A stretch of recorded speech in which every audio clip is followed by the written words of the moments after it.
Okay, welcome to Ilocos Sur.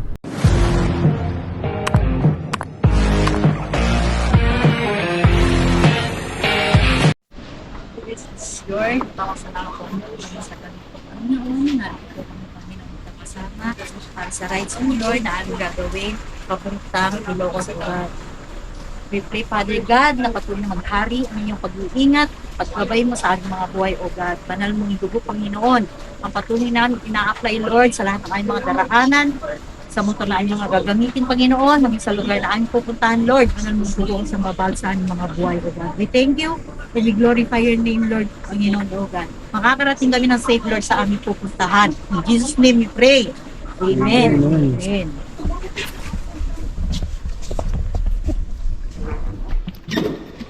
Gusto kong mag-get pay. Ayan. Diyan na. Bakan to the max. Okay guys, let's go. So nag-rides out na nga kami guys. From Valenzuela to Ilocos Pagudpud is 567 kilometer ang aming tatakbuhin. Dumaan kami sa service road ng Paso de Blas to Malhacan May Kawayan. Medyo umaambon pa, pero salamat at hindi malakas nagpatuloy kami sa biyahe. Then crossing Malhacan, kabilang service road naman papuntang SM Marilao via MC Arthur Highway naman. Dinaanan namin ang bayan ng Malolos, buti na lang nauna ng umulan bago kami makadaan.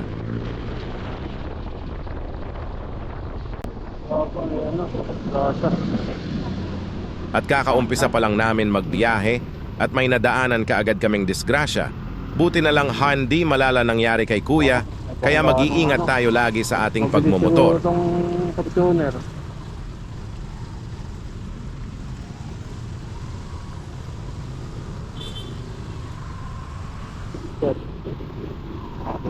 So nagpatuloy na kami sa aming biyahe, salamat na Elengsi at wala ng ulan. Binaybay namin ang bayan ng Malolos.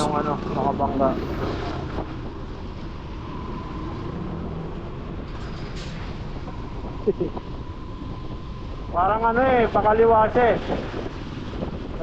Naka-signal yung niya eh, pakaliwa.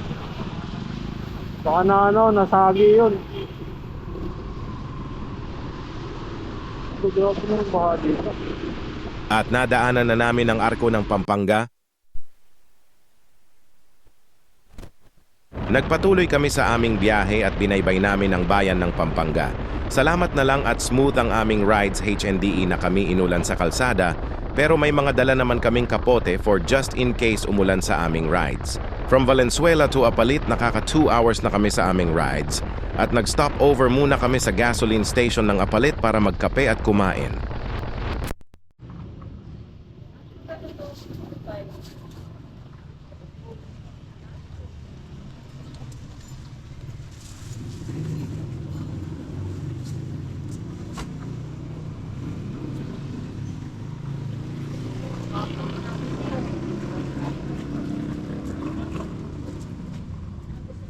At pagkatapos namin mag-stop over, nagpatuloy na kami sa aming biyahe. Every 2 hours kaming tumatakbo bago mag-stop over para maganda ang aming flow rides. 80 to 100 ang aming takbuhan.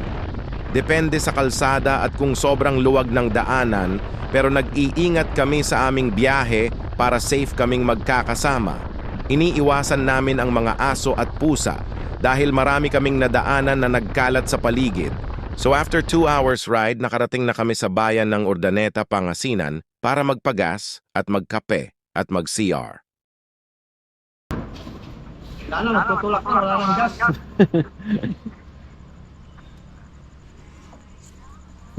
Dumi oh. Dumi. Yan ang mga timbak-bak talaga. Bulan man o bumagyo. Umaraw man o. Yung magsari, iba na kulay. Dito pala gagas yung After ng pahinga, bumakbak ulit kami patungo ng La Union. Ilang bayan ng La Union, sobrang haba ng kalsada. Remind ko lang guys, sa bayan ng La Union ay bawal ang walang reflectorized vest from 6 p.m. to 6 a.m. May nadaanan kaming nanghuhuli para naman sa ating safety dahil madilim sa gabi ang mga ibang madaanan.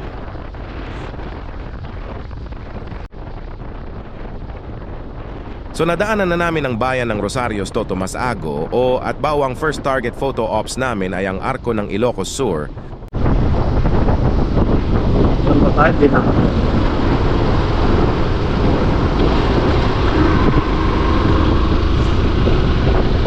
Tayo mag-picture sa ano.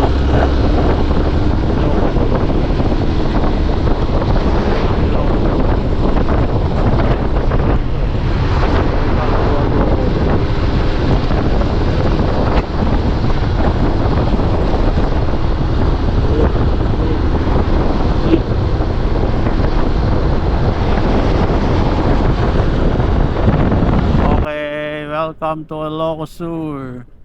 So nakarating na nga kami sa aming first target photo ops sa arko ng Ilocos Sur para magpicture. So mga 30 nights ang aming pahinga para tumuloy na ulit sa aming rides patungo sa bayan ng Vigan City at doon na rin kami kakain para mag-almusal. Habang nagpicture-picture, nagdikit muna tayo sa gilid ng ating sticker at HND Kona na videohan dahil nakakaramdam na ko ng antok.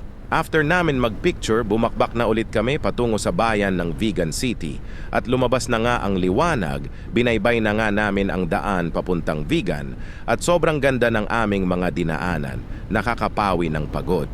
4 nga pala kaming motor magkakasama kaya mabilis ang aming rides at puro NMAX ang kasama ko at isang sniper mga solido kong kasama sila, lakay Joey Agustin at Joan Agustin. Tapos ang legendary naming kasama ay si Tatay Francisco, 60 years old, at ang kanyang OBR. Lahat kami ay may over mga solido kong kasama sa mga bawat adventure ride. So habang ride out kami, ay bumungad na sa amin ang paligid ng dagat ng La Union ay sobrang ganda ang sarap agad maligo. So binuksan na natin agad ang ating 360 para kumuha ng clips. Diyan, libre dyan mami oh.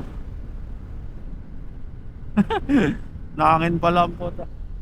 Dito palang nakakapawi na ang pagod.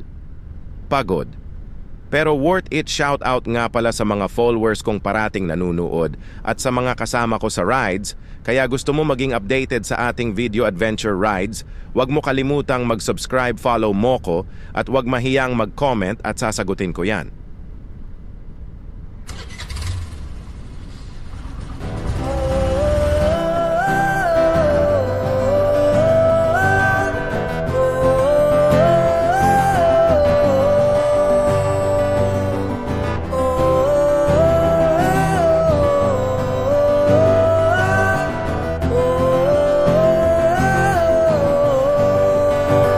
Sarap mag-ride, Ha?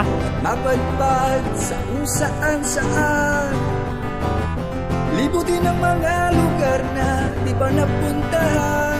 Sarap mag-ride, group ride, solo or with OBR.